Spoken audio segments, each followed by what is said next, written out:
Docteur, vous êtes dans votre ville que vous exercez.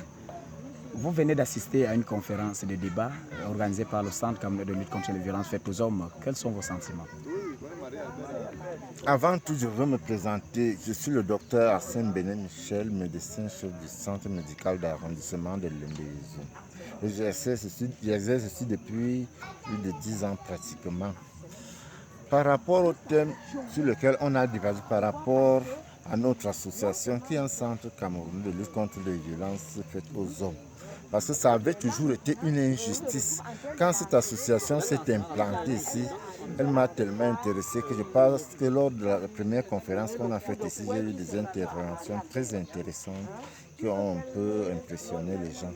Je crois très bien qu'on a touché le cœur du ballot aujourd'hui parce que la stabilité familiale a été un peu abordée dans tous ces différents aspects et la violence juvénile.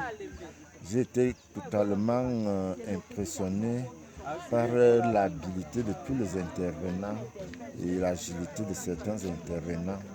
Et pour ça, je dirais que de pareilles initiatives doivent être continuelles. Ça a été vraiment intéressant. Ok. Concernant donc les violences faites aux hommes, est-ce que, en tant que docteur, en tant que médecin, vous aviez déjà eu des cas palpables dans vos services? En principe, c'est des situations que je vis presque chaque jour, pour ne pas dire chaque semaine. Et on a des violences physiques, des violences morales. Sur le plan physique, quand bien même la femme ne peut pas taper son mari, elle va finir par le...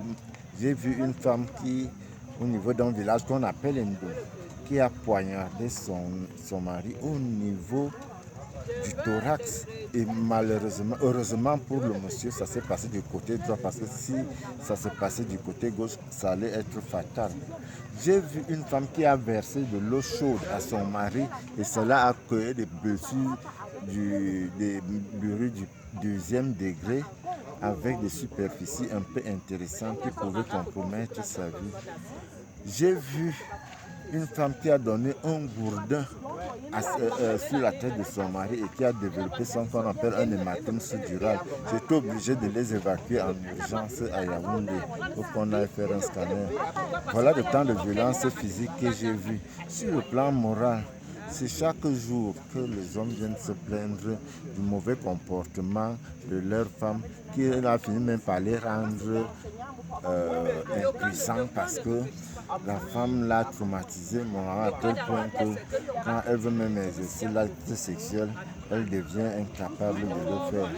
Donc je ne dirais pas que c'est quelque chose que je n'ai jamais rencontré. Je rencontre ça régulièrement.